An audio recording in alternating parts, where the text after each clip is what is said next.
going on, everybody, and welcome back to another episode of JaAR. JaAR, for those of you that may be new, stands for Joe and Amy Review, and this is our weekly show where we review the Magic stories.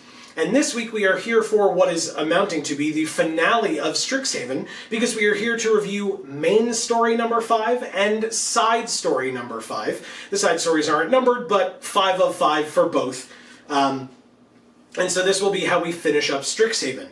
And those stories are, by the way, for the main story, Episode 5, Final Exam by Adana Washington. And for the side story, for the Killian Liu story, it is A Silent Voice Calls by Marcus Terrell Smith. My quick review at the top is that Final Exam you probably have to read because it's going to presumably have some far-reaching implications for the future of Magic story, and so, or the next time we see any of these main characters, any of the Planeswalkers. So for that reason you should read it, but otherwise you can probably skip it. It's not great. No. But the Killian Liu story is awesome. Yeah. I really enjoyed it. Very clear as to why they saved it for last. For many reasons, and we'll talk about that later. But did you have any more than that to add for that? For either? No, I think we can. So those are our quick reviews at the top. The reason we do that is because here on JaAR, as we always say, we review, we don't summarize. And so we encourage you to go read the stories for yourself, if and when they are good enough, or in general, if you don't necessarily want to just go off of our opinion, right? You can formulate your own opinion, go read the stories for yourselves, and then come back and let us know what you think. Do you agree? Do you disagree? Whichever. And the easiest way to do that, at least from where you are right now watching this video, the top 2 links in the description will be to both of these stories, and so we encourage you to go check those out for yourself.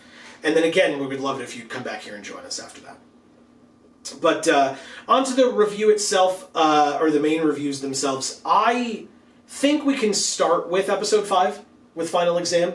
Yeah. Just because, first of all, that's the order that we read them in, but it's also because that's the order that they came out. Right. Episode 5 came out before Killian's story. So we'll start with the lame one, and we'll end on the high note. Yeah. Let's talk about the twins, right? Because this story mainly focused on Will and Rowan. And it focused on, they resolved their relationship troubles here. We have had these issues in the past with stories where, the finale has to figure out or solve all of these multitude of problems, or close all these dangling threads. And so they sure do all those things in the least impactful, least interesting way possible. Right? So anyway, I guess I'll specify instead of being vague as hell. The twins were having issues with one another throughout their time at Strixhaven. And we kind of talked about it in Episode 4 where they weren't speaking to one another, but then they just happened to find each other during the Arik's attack. And so they happen to find each other, they meet up, and now they're just better, right? Because now they have to work together, But it's not even that. It wasn't even where that ended. Then, in this story, you have 2 different moments, one for each twin, where in the beginning, Will is like, wow, Rowan is ready for this fight. She's paying attention to what's going on. She's ready to go.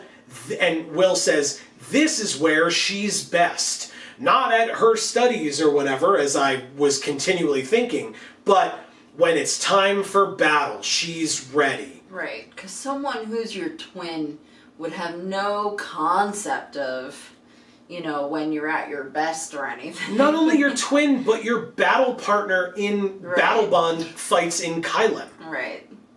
I never knew that when it came to game time, she was ready for it, despite the fact that I've fought with her in the right. in Even the though Coliseum she or love whatever. The prep beforehand, you know, like he would absolutely know this. They wouldn't have to fucking reiterate it in this story. And in fact, speaking about that, later on in the story, Rowan says the same thing about Will. Oh, my Will, he's always been smart. Yeah, of course he has. Why would you ruminate on this now where you're like, and now I see it for real? It's like, no, you saw it always. You always knew. He always annoyed you with it, but now it's convenient for you because it's like, absolutely not. Or the most egregious to me was that moment where the twins are hurt and they are moving away from the Avatar and they're trying to leave the room. Which, first of all, is dumb. They're trying to leave the room and then they regroup and Will's like, well, actually, maybe we should do the mascot thing and try to take the book, which isn't even what... Or, no, I guess he says it's like a mascot and not trying to take the book. To me, it seemed when he said that it was a mascot interception, and so they were going to take the book from Exodus, but instead it was just, it's a summoned creature so we can control it, so it's like a mascot control spell like in Mage Tower. But anyway, they have that moment, and they kind of pick each other up and like limp towards the door to get away before coming to that realization, and they do that thing where they pick each other up and they're like, I'm sorry. I'm sorry too. It's like... And the lip flaps don't even match the title. No thank you. I'm not interested in that. And like, I don't know. I feel like, trust me, Amy has a lot to say about the second story, and I just have a lot to complain about with this one. So, and I don't have a lot to say about this one. So. Right. I didn't want to make it seem like I was like, and then I'm going to go to this topic, and now I'm going to go to this one, and you're like sitting there like, But we have those moments of like, there's that mini cliffhanger where Rowan like looks up at the snarl and reaches out for it, and then it cuts away to something else. And it's like, oh no, I wonder what she's going to do. I'm not aware of the super powerful mythic in the set that shows us exactly what's going to happen. I guess for someone who is unaware of the set, that may be like this, like, what's going to happen type of a moment. But it's not. Right. And then there's a moment in the story where, like, I guess we're supposed to be afraid that Will's dead. Not the leg thing, that's later, and that's actually impressive. Right. But earlier on, where it's like, Rowan looks down and Will's, like, unmoving body is there, and, like, she can't focus on that right now. She's got to focus, and it's like, do you really think for a second that, like, that's how Will dies, and, like, we're really going to be sitting there being like, oh my god, Will's dead? But yeah, no. It's like every crappy TV show ever. Or, like, this would make a really good, like, Lifetime movie. Oh, I actually wrote here, I think the appropriate, based on... Will, I'm so sorry. Yeah. I actually think that the appropriate name for this whole set would have been... Scooby-Doo and the School of Mages. Right. And I wrote that after reading the line of Exodus calling them brats at one point. And Amy and I literally just said, ugh, I would have gotten away with it too if it weren't for those meddling kids. And that dog. Like, it was like... so stupid. Exodus is a Scooby-Doo villain, right? So, like, Scooby-Doo and the School of Mages makes perfect sense. Like, you know, Jinkies, Rowan, we gotta save the school.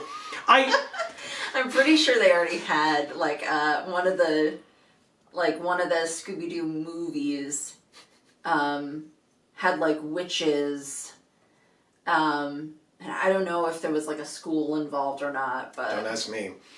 Probably. Who knows? The things that actually matter in this, and that's not me commenting on what you're talking about, but in general of, like, all the complaints that I'm bringing up. Well, what I just said definitely doesn't matter. Well, I also, that's all of that. But in terms of, like, towards the end of this story, There's frustrating parts, and there's actually interesting parts. And then there's kind of something I want everybody to just think about. The last time that we saw Will and Rowan was in Throne of Eldraine. And that was when novels were being written, and it was a different story team. Right? Mm-hmm.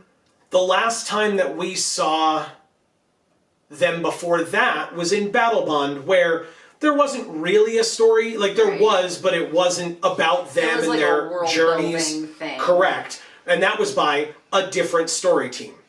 Even than the Throne of Eldraine one. Mm-hmm.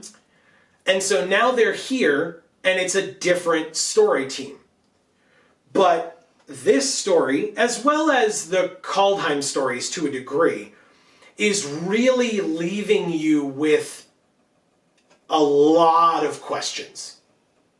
And leaving you with questions makes sense to me. Don't get me wrong.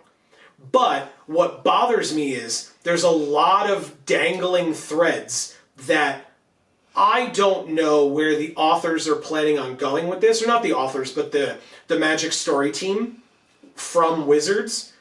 And who's to say that they're going to be around to tie up these loose ends? Mm-hmm. Or are they left so wide open on purpose so that if a new story team comes in, they have like a 10-mile wide gap to work with in terms of where they want to fit their stories going forward?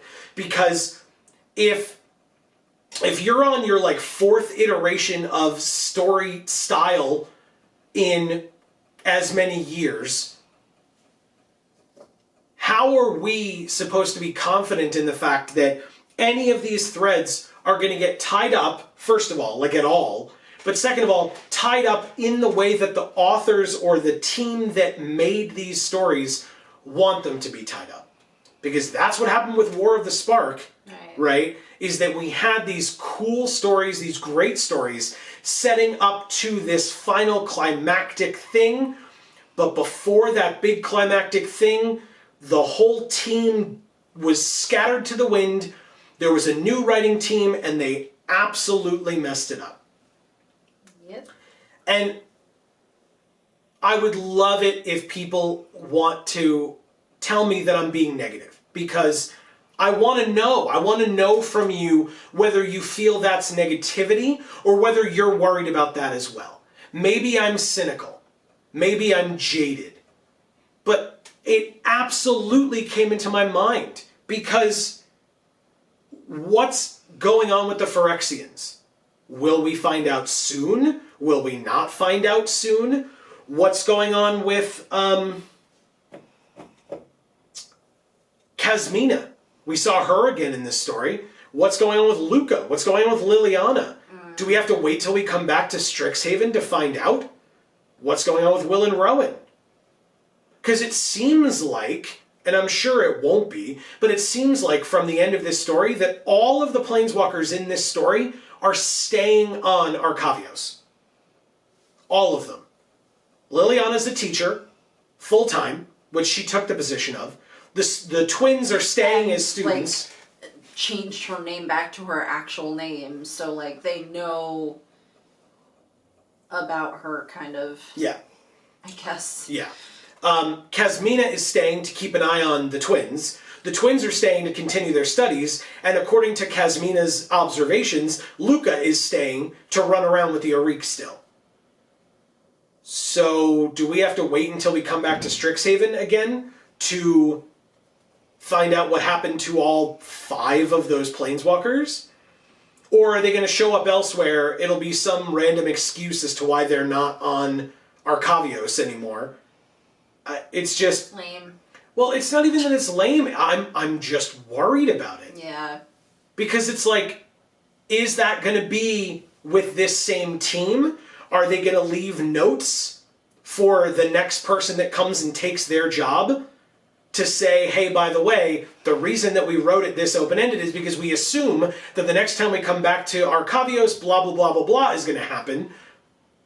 Who's to say? And unfortunately, you know, we're just going to have to wait and see, which is usually a good tactic.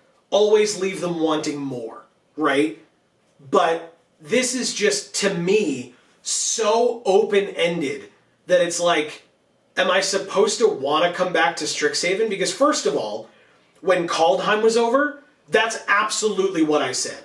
I was like, I cannot wait to come back to Kaldheim. There is so much more I want to unpack about this plane. There's so many more stories to tell for Strixhaven. Nah, stay away for a little while.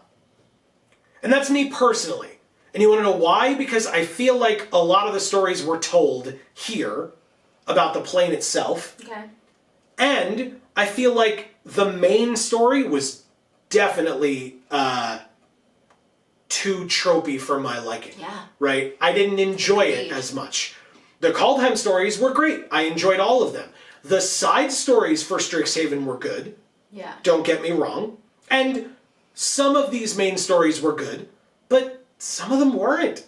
And whereas Kaldheim definitely left me wanting a lot more, Strixhaven, I'm sitting here saying, okay, I'm good for a while, right? All these things are like, well, what's going to happen? What's going to happen? I don't need to know that right away. Let's wait a little bit on figuring that out. The only problem is, if we wait a little bit, will it be the same story team? Will they have left? Will they have been let go? Will Wizards decide to change again in terms of what they're doing with their stories? I don't know. There's really only one way to find out, and that's to wait. Wait for time to pass.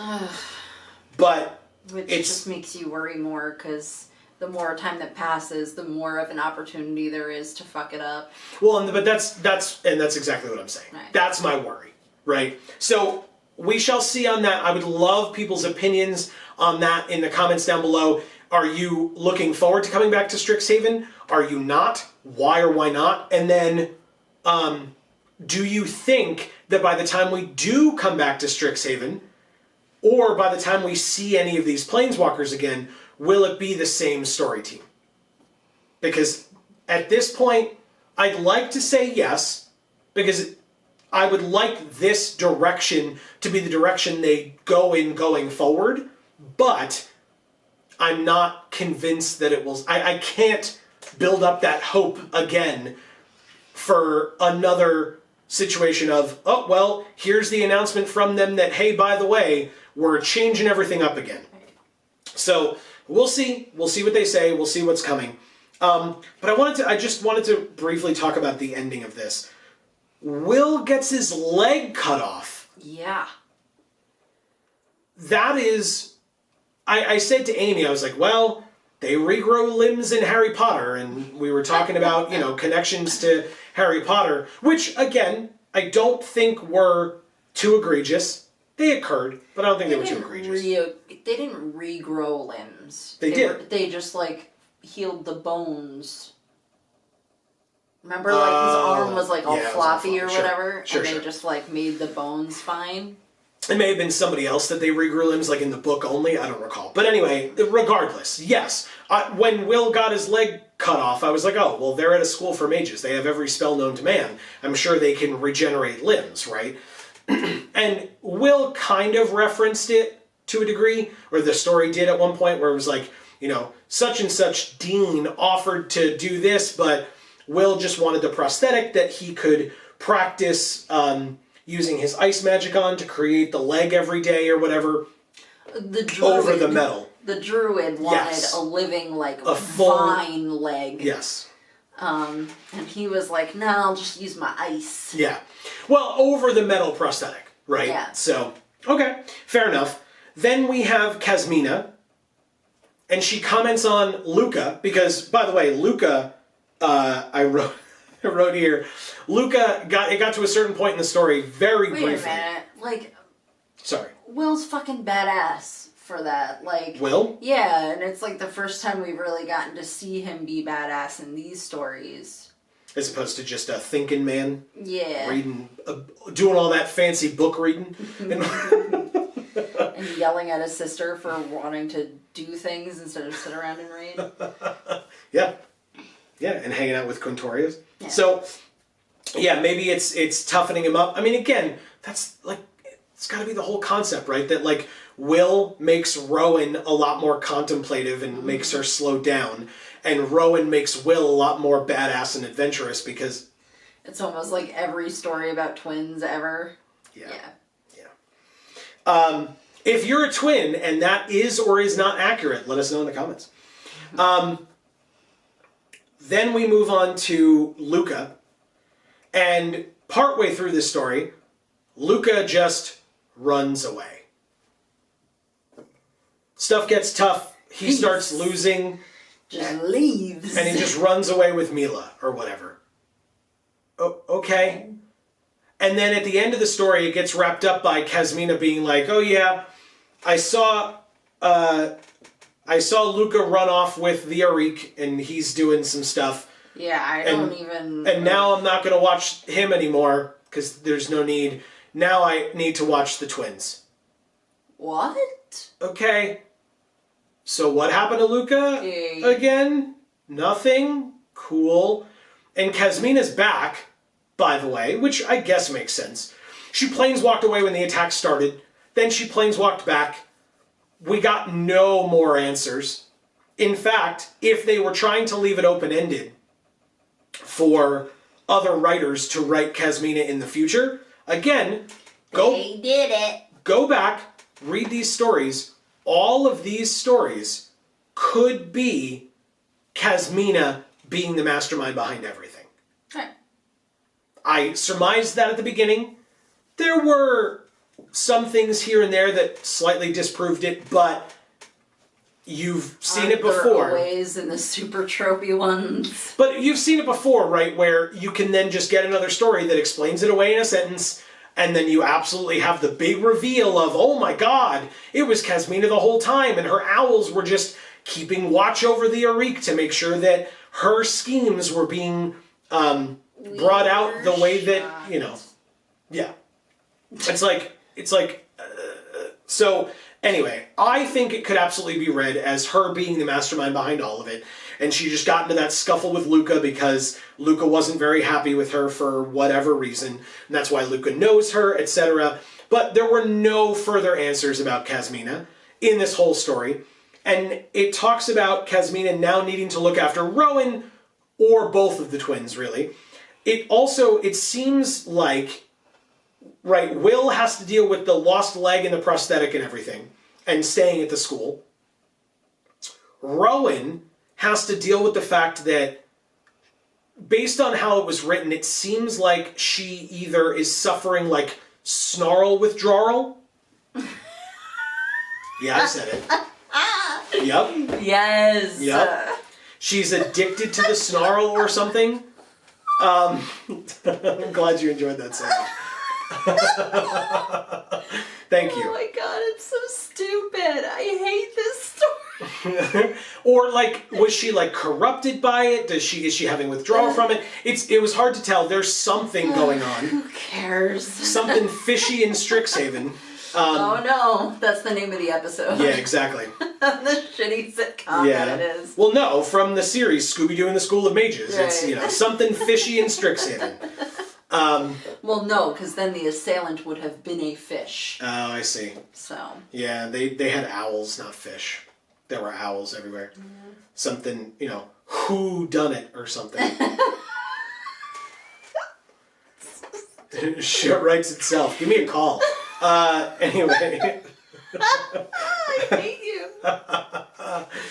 Oh no. So yeah, we got very little on that, but there's that little hint of something's wrong with Rowan, and so Kazmina's going to keep an eye on her. We get a little hint that Will doesn't really notice it because he's kind of dealing with his own thing right now, and Rowan's putting on a brave face. Liliana, God, okay. So there was a point in the main story with Liliana. I'm so annoyed that we've spent this much time on this story. Because the other story has a lot more to talk about that's actually worthwhile and interesting. Liliana, in the beginning of this story, is here for one reason and one reason only, and that's to find out information on how to bring Gideon back from the dead. It's the only reason she's here. She said that herself. Because she didn't even learn her lesson the first time. But she then Bitches talks... be violent, I guess. I don't know. She then talks to Beladros. Beladros says no. Then in a side story, we get a little moment of Liliana getting the book that has the spell in it and ignoring it. And being like, yeah, I'll put it over there. Because one of the deans is mad at her for having released that book out into the world or whatever, or finding it or unearthing it, whatever. Some kind of BS. And then, at the end of this story, in about a paragraph and a half, Liliana takes the full-time job, reveals herself to be Liliana Vess, is teaching necromancy, and, first of all, she calls Gideon her old friend. Gross. How long has it been since War of the Spark? How long has it been since Shadows over Innistrad when you, like, saw him for, like... year. Or, not Shadows over, but Battle for Zendikar when you met him for the first time or whatever? So, like, 2 years. It's definitely has not been 2 years. It's been a lot longer than 2 years. That's it. Well, that was the Shadows over Innistrad were the first stories, or Battle for Zendikar were before we started doing JaAR at all. No, I don't mean actual time. I mean story time. Still. It's probably a lot more than 2 years. But regardless, Liliana is centuries old. Right. And she calls Gideon, who, let's be, like, overly protective of it and say that they've been friends for 10 years, which is definitely not possible. Because first of all, they definitely weren't even friends when they first met. Nope. But regardless, she calls him her old friend. They arguably weren't friends until they were on the... Dominaria. Right. Dominaria is probably... I was going to say on the Weatherlight, but they... Well, yeah, they got on the Weatherlight at one point, sure. But regardless, that's Dominaria. So, when from the Dominaria set. But she calls him her old friend, and then says... a load of crap. Yeah, and then is like, you know, closes all her research notes and says, you know, I guess this is goodbye, old friend. And is like, he would have been proud of me. Like, that was such a big part of this story. She was one of the main 5 characters. Not to say that we should pursue it further. Sorry about the noise in the background.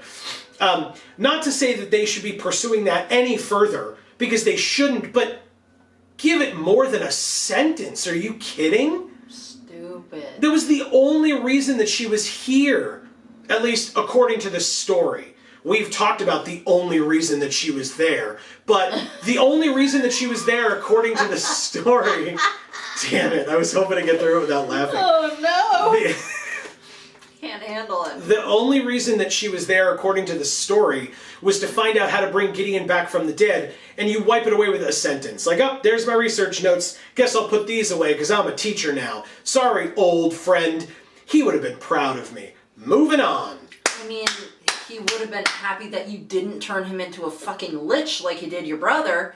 But, you know, he probably would have been more proud of you if you weren't a conniving bitch that then also went through all this trouble to get this fucking thing and then not even use it. Yeah, it was just... you know, take into account whether he would have wanted to be fucking alive or not when you decided that he should be alive. And just all of it, just ugh. Anyway, so that is, that's the end of that story. I'm not talking about it I anymore. hated that they never even talked about, and of course they didn't, because it's Liliana, so I'm sure she was just completely unfeeling about it, and didn't give a flying fuck, but she's the fucking reason that Will is missing a leg. Well, thank you. There was, in story 4, I guess, when she gets, like, teleported away by Extus, there's that moment of, like, stay alive. And she starts walking back, right? That leads you to believe, if you've seen anything ever, that, like, when the shit's about to hit the fan, she's gonna show up and save them right at the last minute, because she told them, hey, kids, stay alive. I'm on my way, right? Like, that's, like, basically what she's saying to Which them. she so would not have said that, but okay. Regardless. So she's on her way now. And so what happens? The fight ends, the kids get saved by deans, which makes perfect sense. They're very powerful mages, don't get me wrong. The deans, and but of course the whole the time, deans. they were focusing on the fact that Liliana's right. She knows better than the deans. The deans won't listen to her. But not only that, but it was like, it left you open of like, Liliana is coming. Did they do that on purpose of like she'll be coming back, she's gonna save them, and so in the back of your mind you're like, okay, well now Liliana comes back.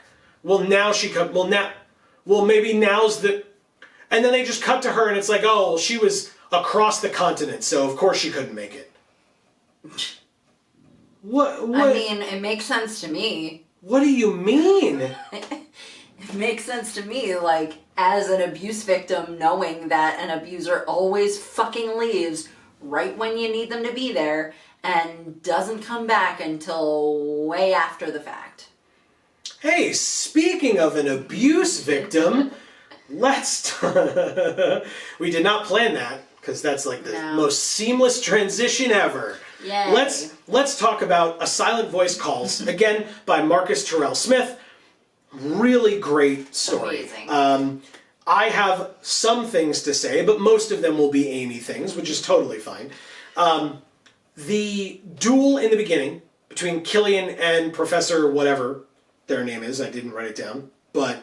Professor douchebag likes killing his students, dude. It was a lot. It was definitely a lot. It also, like... It also is, like, kind of disrespectful, the way that fight goes, like, not that fight in particular, but all those fights, that like, well, if you lose to me and you happen to be any kind of a trauma survivor, you're gonna be effed up by this real bad. Yeah. But, you know, fight to your heart's content, because you're not gonna beat me regardless. I'm a dean. Right. So instead of going easy on you because you're a kid who is trying to learn skills about how to fight me, I will just, like, literally murder you. Yep.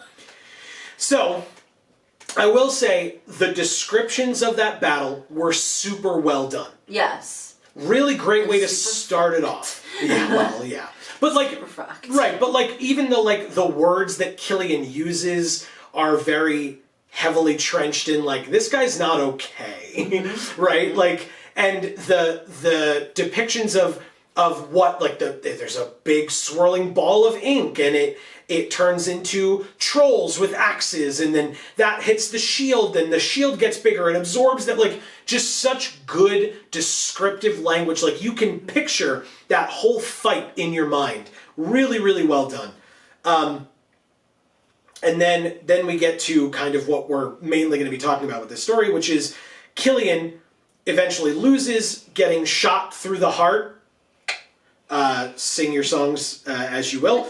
But he loses and is struck with flashbacks of past traumas that he has suffered. Snippets here and there of past traumas, or just things that bring up bad stuff for him regardless. Yeah. There are quotes that were written down, and basically, do you want me to, like, read the quote and then you'll expand on it? Is sure. that okay? So the first quote that we have is from one paragraph. It's like the first and last line of a paragraph. So it took the better part of the afternoon for Killian to return to himself. A little bit of text. Had he been struck by a second arrow, Killian would have surely torn his own flesh apart. Yeah. I can't tell you how many times I've said literally that I wanted to tear all the skin off of my body. And yeah, it reminded me of that, of having heard Amy say that. And so even as somebody who has not, thankfully, you know, has not experienced that kind of trauma, I read that and I went, oh wow, that is 100% something that you have said before. Yeah. So even from that line, I knew that we were delving into real shit in this story. So, sorry, go ahead. Yeah, so I mean, like, a mental pain is so all-encompassing, right? And trying to do something to make it physical, like, that's why people cut and things like that, to kind of give it, like, something tangible, right? And that's where that sort of feeling of wanting to tear my skin off comes from, is that just, like, that terrible feeling of, like, wanting to get it out, right? Like, it's not about, well, I don't like this skin, get it off. It's more about, like, if I can claw the skin off, then I can get at whatever's underneath and get it out. And I felt like the line, right, had he been struck by a second arrow, he would have surely torn his own flesh apart. I think some people could read that as, like, he would have, I don't know, like, it would have ruined him to the point of death. But that's not what it's saying. Right. It's saying it's worse than death. Yeah, but that's what it's what Amy is saying more than that, and so that again, that's what it made me think of as well. What was the part at the beginning of that? It took the better part of the afternoon Yeah. for Killian to return to himself. Yeah, I mean, you know that when I'm in that kind of a headspace, sometimes there is no coming out of it for a day. You know, sometimes it lasts more than one day. And, you know, time helps fix it for sure, but so do things, right? Things that take you out of those memories that you're living in. Yeah. Well, and time fixes it until the next time, right? Because that's how it works, unfortunately, is that, you know, you're if something reminds you of it, and you will never or could never know. I mean, that's not true. You can tend to be surprised sometimes by the things that will bring up old bad shit, right? Not that you could never know, because there are certain things where it's like, if I'm in this situation, I feel this particular type of way. But that doesn't mean that you can... But there are situations where you could never know what that thing is. Correct. You know? Yeah. Because it happens and you're just not aware enough of it. Yeah. Before we continue with that, Please. I just wanted to mention, I have something open on my phone here that I wanted to reference. When you just said he got shot in the heart. Now,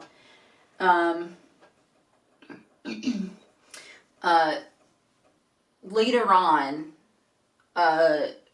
or slightly later on in the story, like just after the part that you just read, or what you just talked about. Yes. He references his throat hurting. Yes. Multiple times throughout the story, but yes. He mentions that like a million times, right? Because he did a lot of yelling to create those orbs. Right. But the first time mentioning the throat, I was like, wait a minute, he just got shot in the heart. And he's like clutching his throat. So I was like, okay, let's look at what the throat chakra does. And then, so I'll just read off like the throat chakra, the heart chakra, because he got shot in the heart. And then I'll read off the sacral chakra, because that is what's associated with the color orange, which he references when he does the white magic. Yes. So the throat, it's moving around and I can't read it. I am so sorry. So the throat chakra is located in the center of the neck, It represents the ability to speak and communicate clearly and effectively. And imbalanced attributes would be shyness. Okay. Being withdrawn. Okay. Okay. Arrogance, which doesn't really apply here. And increase. No. You don't think Killian was being arrogant? No. At any point? All right. And increased anxiety. Okay. So all of those things very, very closely refer to him and his experience, which is why I assume they keep on referencing the throat. Sure. And because they were going to do that whole like sign language thing, which was really cool. That is so cool. So cool. So well done. The heart chakra, I'll just read because that's where he got shot, is located in the center of the chest, obviously. It represents love, self-love, and governs our relationships. Okay? Imbalanced attributes there would be depression, difficulty in relationships, and a lack of self-discipline. Okay, sure. So that kind of like, that's to me like where he started at the beginning of this story, which is why that's where he got shot. Then he kind of moves to the throat chakra because now he can't talk about how he needs things to change. And how his, like, he's just always nodding as opposed to rejecting what someone else would have him do. Okay. Even though he knows it's not what he wants. And then the sacral chakra is located below the navel. It represents, which is not, it doesn't match up really with kind of where they said it was located in the story almost, because they didn't say that. They just said he saw the orange.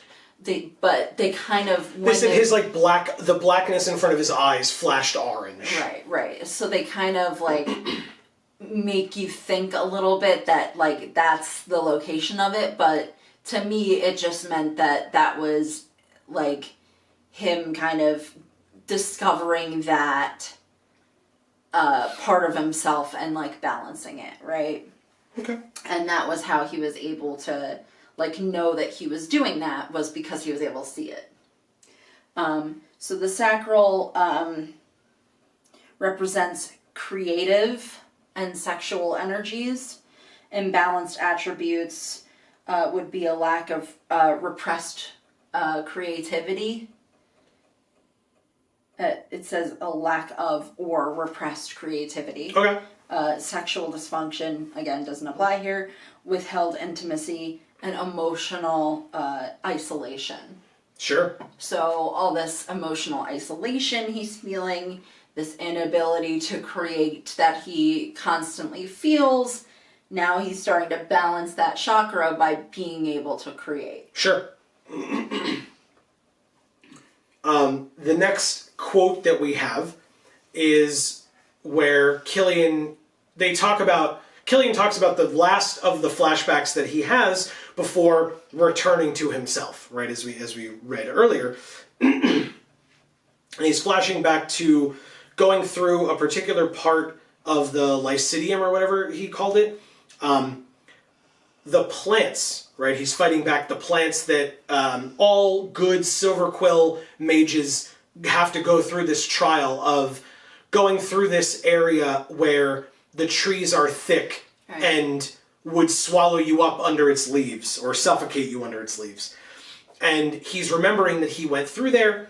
It says, the plants cried out horribly, like wounded soldiers pleading for their lives, as he was forced to level them with no mercy. Without mercy. His heart ached at the sight of so much destruction, and he hated himself for destroying so many beautiful things. And then after that, he wakes up in the infirmary. Right. So that whole section, so perfectly worded. he's seeing the plants as wounded soldiers, or hearing them as wounded soldiers, because that's who he is in that moment, right? He's a soldier. He's there destroying everything and ultimately hating himself for having done that. And then he kind of, the thing that gets him out of that situation is doing what soldiers do. Waking up in the infirmary, being fixed up, and like laying in that bed, getting fixed up, is kind of like his opportunity to start seeing things in a more beautiful way, as opposed to just destructive, because he's not like on the battlefield anymore. He's in bed being cared for. Yeah. They have a moment where Killian gets the opportunity to call out white magic for not being effective. It blends more into the full breadth of the story, but it also just sounds like, any modern Commander player. And I use modern day Commander player, talking about the fact that white is not effective for play. But anyway, I just figured just a reminder that we're reading a magic story. The next quote from his white mage Dean, right? You must learn to embrace the light every now and again. Better for the soul. And this is being said to him as he is having a final strand of reawakened grief removed from his heart. Yeah. And the professor says, there's a lot of lines here. I don't know if you want to just jump in. Yeah, so you can stop there. Right? Okay, go ahead. So letting the light in is important for the soul, obviously. That's a huge deal when it comes to working through your trauma.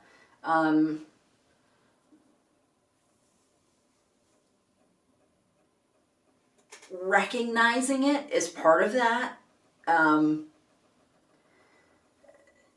You have to let it in, but you can't let it in until you're able to recognize it. So like those two components are really hand in hand, really important for that process. Right. So it's kind of interesting that this Dean doesn't kind of go more into that a little bit for him to kind of explain that component. Right. Well, and it's interesting because it's the other Silver Quill Dean. So what are the chances that she knows what Killian's gone through, having been the partner Dean to Ambrose, Dean's father, this whole time? Mm-hmm. Or not Dean's father. That's why I was thinking to myself, I'm like, that just sounds a lot like I mixed it up with Dean Ambrose from wrestling. I was like, those are very similar. Dean Ambrose. Yes. Anyway, yep. That Killian went through, having been the son of Dean Ambrose. Right. It just makes sense that the other Dean would know what right. Dean Ambrose is like and how he likely treated his son. Yeah. Some other lines that you were talking about in terms of her explaining things a little bit better to Killian, talking about white magic, it can win the war. And whereas light can pierce through the darkness, darkness can never pierce the light. Right. It can dim it, but it can never actually pierce it. Right, so that's I guess that's sort of like her way of applying that recognition, that awareness to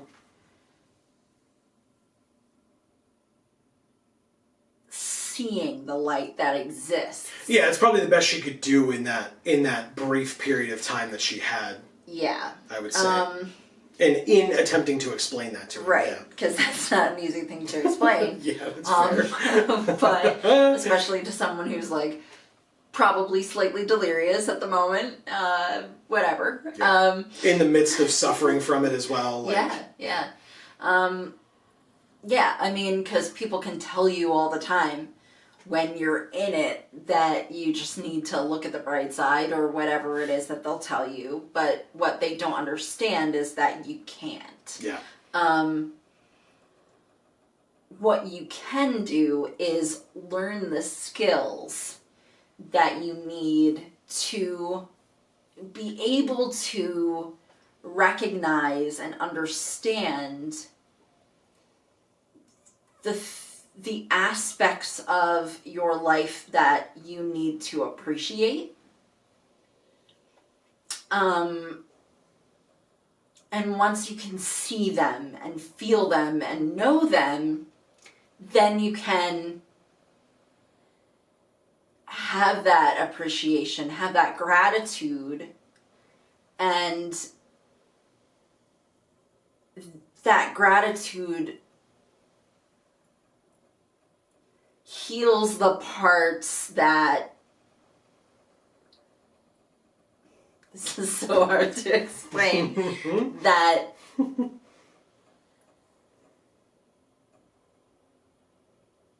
lack all that gratitude because of how wanting and disappointed it is, you know? It also, in terms of what the dean is saying to him, you know, she says something to the effect of, like, you know, step out into the sun every once in a while. And then the quote is, we're not meant to grow in the shadows. So if you're not embracing that light, if you're not stepping out into the sunlight, you're never going to grow if you're just sitting in the shadows, like sitting in your own head or stewing in your own negative thought space. Right. But like I said, you can't get out of that spot just by wanting to not be there. Yeah. You have to learn how. You have to be taught how. It's a skill that you can acquire, that when you've gone through a traumatic situation, it's one that you didn't acquire. Yeah. Talking about Killian's reactions to how he's feeling, right? That you said it's like it's a mental pain, but he's also getting some physical reactions. Mm-hmm. And so we hear the line, he felt a nervous heat rising on his skin as his mind turned over. And this is when he's on a boat, so then the boat kind of shakes, and that shaking, quote, saved him from his spiraling thoughts. Yeah. For the first, not necessarily the first few months that I went to therapy, but soon after starting going to therapy and for a few months, I was solely in therapy doing yoga nidra with my therapist. So I would go in and we wouldn't really talk about anything, or maybe we would take like the first 5 to 10 minutes to talk about whatever was going on with me in that week. And then for the rest of the session, she would do yoga nidra with me, which would put me in enough of a relaxed state where then she would like be able to try and get me to sort of isolate different body parts and things like that. And it literally took months of doing that to get to a point where I was able to have enough awareness of my body to be able to isolate those places in exactly the way that she was asking me to do it. And so that part of that process was really important, because that connection between my mind and my physical body was eroded. And I needed to build it back up in order for me to be able to understand what happened to my body. And so we have lots of physical reactions to traumatizing thoughts, or things that are triggering us, or a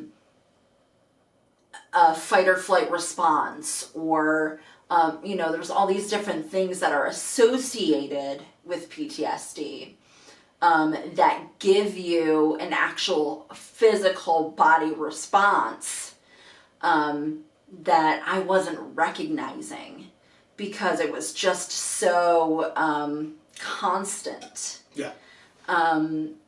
That I had become numb to it. So that it's kind of related to the chakra thing. Again, like getting to isolate different parts of your body, your chakras, or certain limbs or certain muscles, and being able to kind of hone in on how that specific part feels, or what that specific part needs to do, or what it is doing in that moment. That is so, like, sort of, for me, baseline to what my treatment was. But for other people, it's maybe not. But it's so important because, like I said, that connection between what my mind knew and what my body was feeling, it wasn't there. Yeah. Then we get to Quintorius coming back. So I wanted to point out something that I found interesting. In Dina's story, we see the relationship form between Dina and Killian. And that's continued in this story later on. But we also then, in this story earlier on, see Quintorius and Killian having a relationship with one another, just at least a baseline friendly conversation between the two, if not more than that.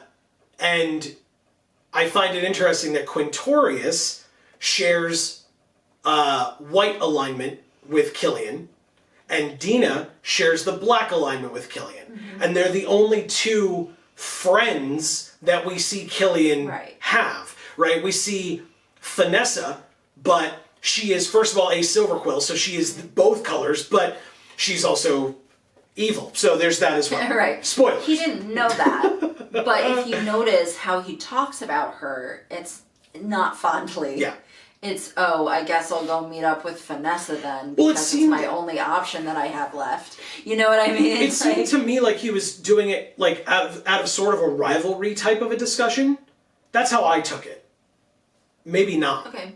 But that's what I took from it, was that it was more of a rivalry type of a relationship between the two, that like at least he saw her as an equal or closer to an equal, and so she gave him that like knowing nod right as he lost that fight. So it was more of like a, yep, I get it, but she had lost as well, but she wasn't like debilitated on the ground. Right. So, it was a little bit, it seemed like it was a little bit more of like a power play of like, yep, I'm sitting here, sucks to be you did a great job, but you still lost. And then she's kind of taunting him later, and we know where that goes. But talking with Quintorius, though, was amazing. Some of my favorite lines came out of that interaction, and there were two. The symphony of creation is far more dramatic. And that statement is written and stated because death and destruction are notes any instrument can play. Yeah, that's And so the really symphony of creation is far more dramatic. Amazing. I loved those lines a lot. And I know you want to talk about that, so go right ahead. It's great. It's great. Anyone can be an asshole.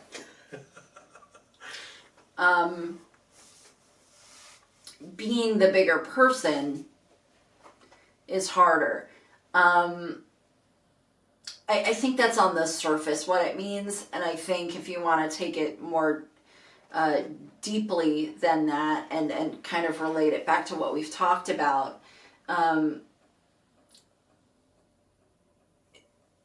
abusers are surface level. They're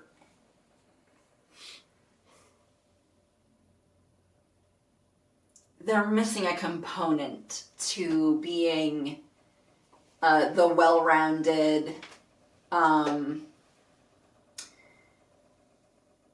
useful people that they could be.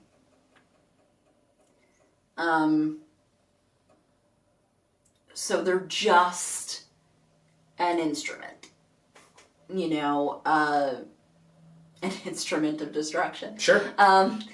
And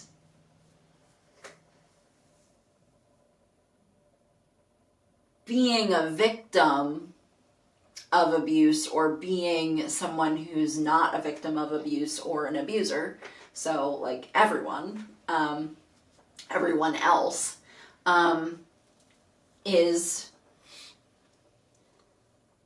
can be a symphony as opposed to just being an instrument, because it's not, you can be, like I said, a well-rounded, useful person as opposed to just being a rain cloud, or somebody who walks around hurting people and that's all you do.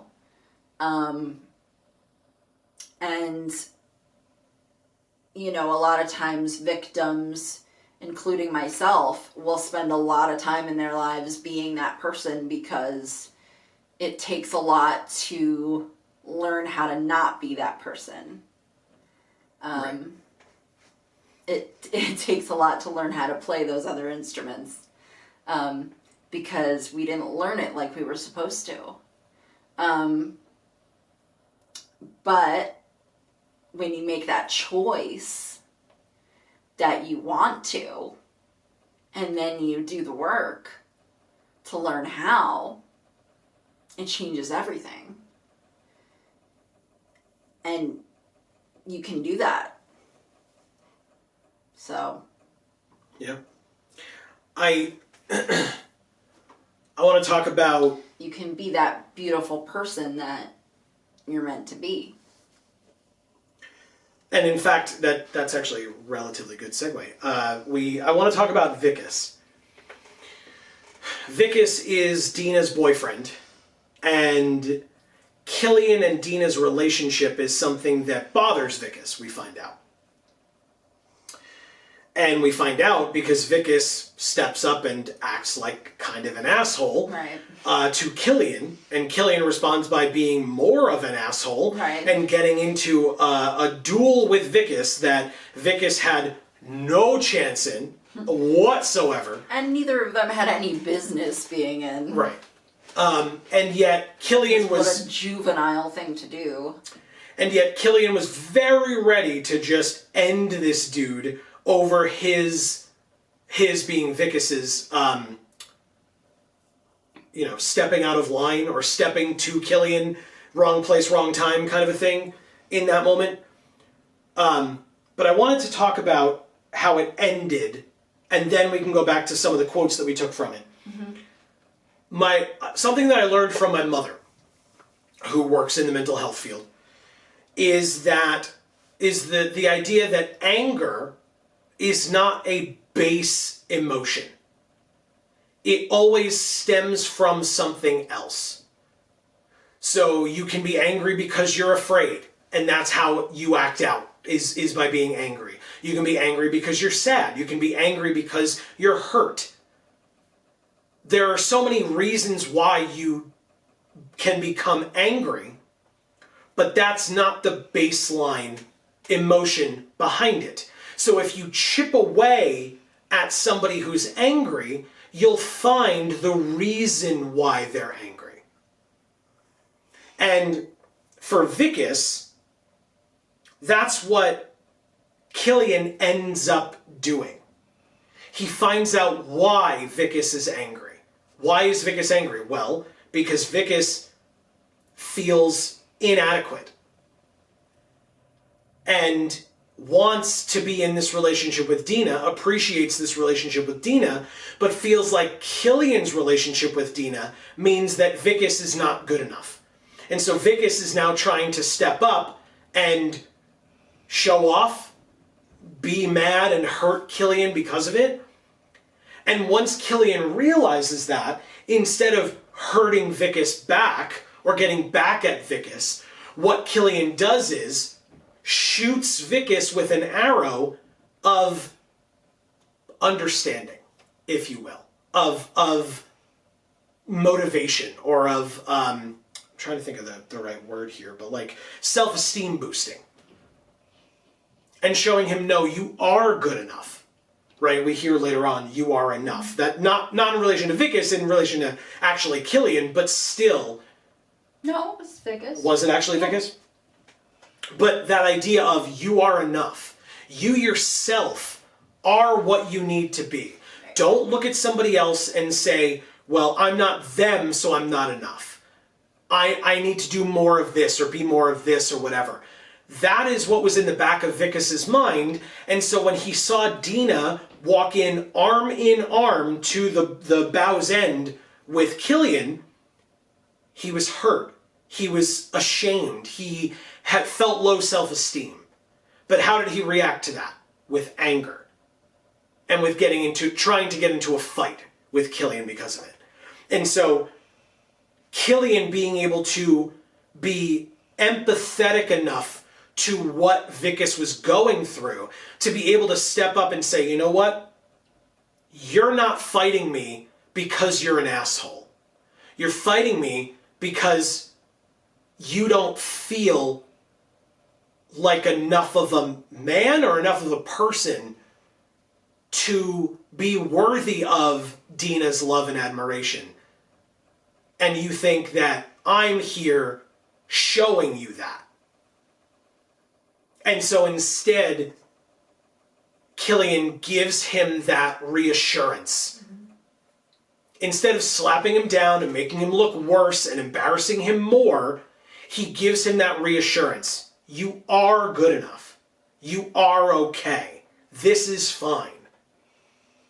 And I don't know. I really, really appreciated that. I thought, what an amazing progression for Killian, right? And we see that grow further later on in the story as well. But just what an amazing breakthrough for him, right, to have gone through to get to that point of, there's a reason that this is happening. There's a reason Vicus is angry with me. And it's not because he's an asshole, which, if you're on the receiving end of that, right, if you're Killian, it would be very easy and you'd be fully forgiven for being like, well, this guy's just a jerk. Mm.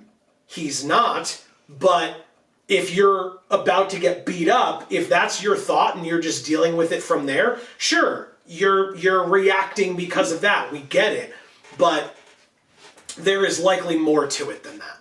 And a lot of times, unfortunately, by the way, for anybody in school who gets bullied, it's usually insecurity of the person that's doing it in the first place. Spoilers. But not always, don't get me wrong, but in a lot of cases where it's your traditional bullying of some bigger person just coming up to a smaller person and beating them up or being shitty to them for seemingly no reason, it's usually because that person has very low self-esteem and it makes them feel better to shit on you than actually look at themselves and realize what they could possibly be working on. Right.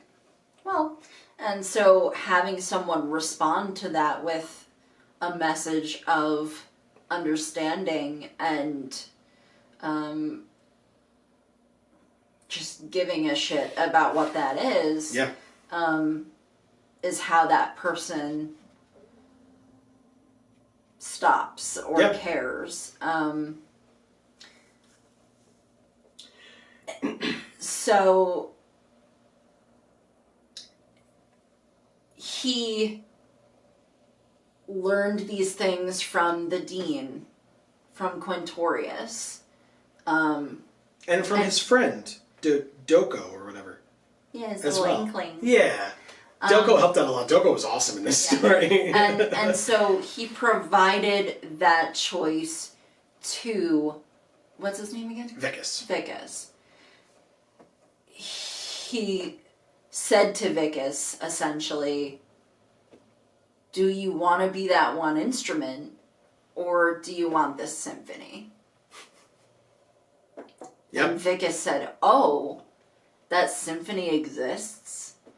It's fucking awesome. And the line in that story, in that portion of the story, is in relation to Vicus. Killian could feel his soul breaking apart. His meaning Vicus's soul breaking apart. And then in relation to Killian, Killian, was reminded of just how horrible it felt to be undone, to suffer alone in the dark. Right. So he could provide that compassion to him because he knew from his own experience how badly he needed that compassion himself. Right. That's why I said before, empathy, right? To be able to look at somebody else and say, I know that you're feeling this way, and I know that that sucks, and I don't want you to feel the way that I felt, or I don't like that you're feeling the way that I felt, so I'm going to help in whatever way that I can. I also thought it was kind of interesting, the idea of Vanessa and Dina during that fight, right? Where Killian is about to just ruin Vicus entirely before he gets to, you know what, here's an arrow of compassion instead of like ruining and ripping your soul apart. And Dina yells out to him, like, please stop, you know, and he sees Dina's face, Dina's horrified expression, her terrified expression, and then looks over at Vanessa, who's like, come on, do it. Right. And it really was like, wow, this is, you know, again, tropey. This is an example of, if you break it down, it's tropey, but you have to break it down to get to that point. It was an angel and a devil. 100% it was angel devil, right? Dina's sitting over there being like, don't do it. You're going to hurt him. You're going to regret it. And the devil's like, just do it. Come on. You know you want to. Just do it. And it's like, you break it down to that piece and it's like, oh, it's just the angel and the devil. It's not. It was done so well, and I really appreciated that. Right. So it's that decision. I've endured this abuse my whole life. Do I go on inflicting it, or do I make the decision to do something else? Yeah. This is where I find my new way of doing things. Right. Yeah. So that was it's interesting because he was able to offer that question to Vicus before he was really able to, or at the same time as he offered that question to himself. Mm-hmm. Yeah. And they together, or he first and then Vicus very soon after, made that choice to be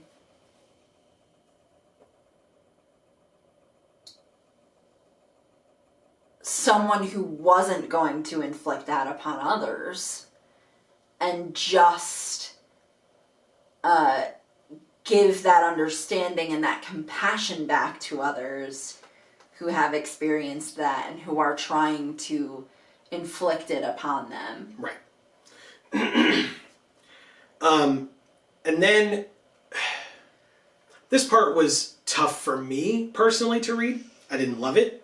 Not because I don't think it belonged in the story, don't get me wrong. It just was difficult for me to read for personal reasons that may become obvious when I read the quote. This is Killian thinking to himself, when being tempted by Vanessa, the revealed to be Auric agent. And she gives him the mask, and the mask is in his hand, and he's debating what to do now. And he even says, well, he's at his most vulnerable, right? And so he is being tempted by the Auric, as the card art that was shown shows, and that is depicting this moment. And the line is, he wanted it all to end. The regret, the disappointments, the expectations. And in the silence, he entertained the idea of disappearing into the purple Auric fire. Yeah. It's super heavy. Very fucking poignant. Yeah. Again, for me, kind of difficult to read, to see that, but absolutely understand why he would feel that way. It just sucks that that was the thing. So. And the interesting thing, which really isn't interesting, it's really just typical, is in that moment, he was most vulnerable, right? But not really. He was most vulnerable before he made that decision to use the white magic. And the reason why he could resist her suggestion and her suggestive potion and her putting him back in that headspace, making him remember how badly he wanted to end all of those things.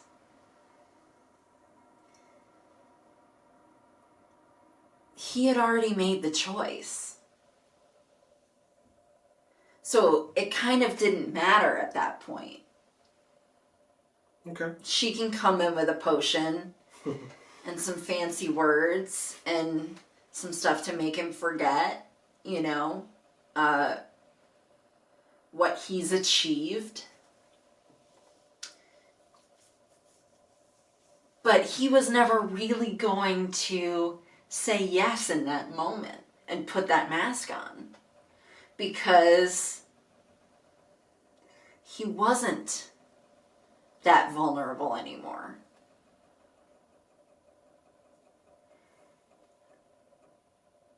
Those skills existed now.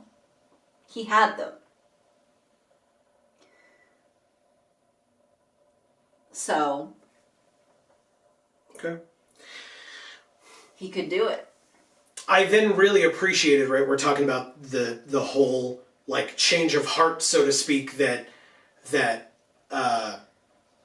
Killian gave Vicus. I have so many names floating around. I almost said Extus. Yeah, there are a lot of them. Killian gave to Vicus.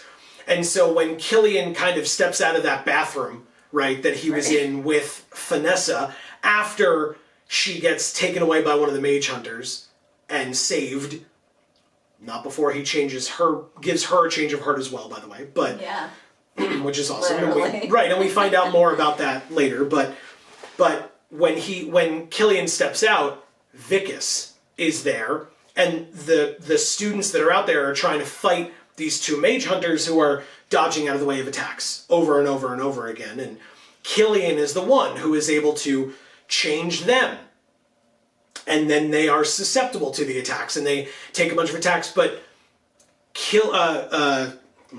Vicus, is the one who is able to praise Killian. Tell him that he did a good job. Rouse the other students to praise Killian as well. Because Vicus has been given his self-esteem back. And so Vicus can praise Killian because Vicus knows that Killian's doing the right thing. He's doing what needs to be done, and he's doing it the right way, right? Killian probably could have come out with his black magic and just shot inky arrows into all, like attempted to shoot all the mage hunters with the inky arrows. He didn't have to. Light can win the war, right? Right. Which you learned earlier, and so... And really what he learned is that those inky arrows only do so much against a black mage, you know? Sure. It's that radiant magic that does the trick. Well, and so that's the final line. The light he had denied for so long had done more than his black magic could ever do.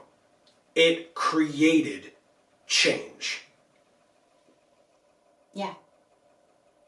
It's pretty great. That doesn't need an explanation. It's just good. Yeah. But again, as I mentioned, especially now that we've given this explanation, but I can 100% see why this was the last of the 5 side stories. Yeah. Super well done. Really, really good. I liked it a lot. What a way to end it. Yeah. I would love to hear people's thoughts on anything that they want. Please. Down in the comments below. That's why we do this. That's why we have these discussions. Hopefully hey, I'm not going to pretend that this might not have helped somebody. Yeah. If it did, and you're willing to say so, let us know. It helped me. Yeah. I mean, part of the reason why I care so much about Magic the Gathering stories is because when we started reading Magic the Gathering stories, they helped me be able to start my journey in getting through my own trauma. So, you know, I'm able to say as much as I am able to say about this story because that journey began back when it began. We did not do this on purpose, by the way, because we could have... I'm sorry about the length of this video. I'm not. I'm not at all sorry.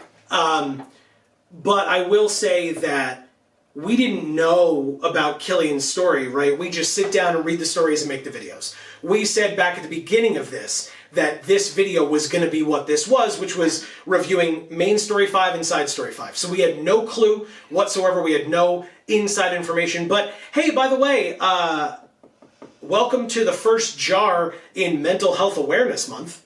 Oh.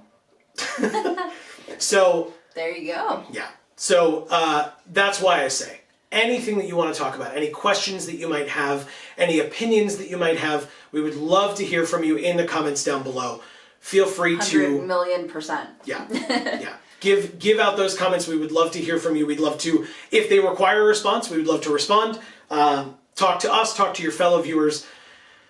Being able to see the real world mirrorings inside of magic stories, short stories in general, stories in general, but specifically magic stories for this particular show, is a great way for all of you to join us as we show off our... #Vorthos Pride. That was seamless-ish, right? Sometimes I go for a long walk to get there, but I think that one made a lot more sense. Hey, we do other things on this channel and our other... Mental Health Awareness Month Pride. I think the hashtag is Mental Health MTG, I believe. We'll be putting it up on Twitter with this video, but it's either Mental Health MTG or MTG Mental Health, but I believe it's the first one. Okay. So go check that hashtag out. Yes. As well. There are other amazing creators doing some amazing things, so go check out their stuff as well. I'm glad to know about it. Yeah, exactly. So go check it out. We're happy to be a part of it. Not that we were asked, but just it works out that way, right? That like we're a part of it now. Yeah, that we have. Well, but whether we want to be or not. Right. But we do have whether it's an unfortunate thing or a fortunate thing, I think it's a fortunate thing, but that we end up having a lot of these discussions in JaAR. So we hope that you'll stick around. Don't forget to subscribe and ring that bell. We'll be here, to review more stories in the future. And speaking of which, obviously there's no more Strixhaven next week, but we are returning because we've been working on Battle for Zendikar / Oath of the Gatewatch review stories, or stories to review, because we never did those back when they first came out. Right. So we are continuing going through them. So we're going to return to that next week. We took a break for Strixhaven. We had taken a break for Kaldheim as well. So that's a long series. So we're going to return to that, and we hope you'll join us for that. The best way, like I said, subbing and ringing the bell. You'll get notifications whenever any JaARs come out, whenever any video on this channel comes out, and whenever we go live. Because we are live streaming every Monday and Friday from 8 to 10 p.m. Eastern Time right here on this channel. Mondays is MTG Arena play, almost exclusively limited. And Fridays is where we play video games in general. This Friday, if you're watching this the day or the day after it comes out, this Friday we are continuing our playthrough of Dragon Ball Z Budokai Tenkaichi 2, where we're going through the story mode. It's a long one, but this week we are going up against Frieza. So hopefully you'll join us. It's always a blast on stream.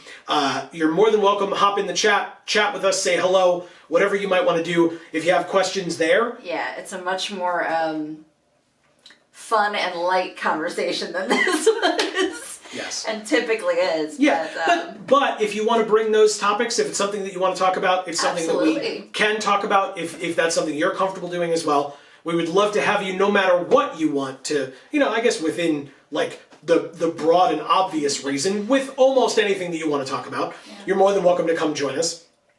Please do. I love to talk about anything in chat, honestly. So this would just be, a cherry on top if it was this kind of stuff, but anything's great. So we will be back next week with more. Don't forget we have other channels as well, and our socials are linked down in the description box below, so check that out. Thank you all so very much for watching, especially if you got this far. As Amy pointed out, it is a long video. I'm not sorry that it's a long video, but thank you for getting this far. If you did, we really do appreciate it. But for now, from us here at the Geek for All family of channels, I have been Joe. And I'm Amy. And as we always say, in whichever video of ours you watch next, we will see you all next time. Thanks, everybody.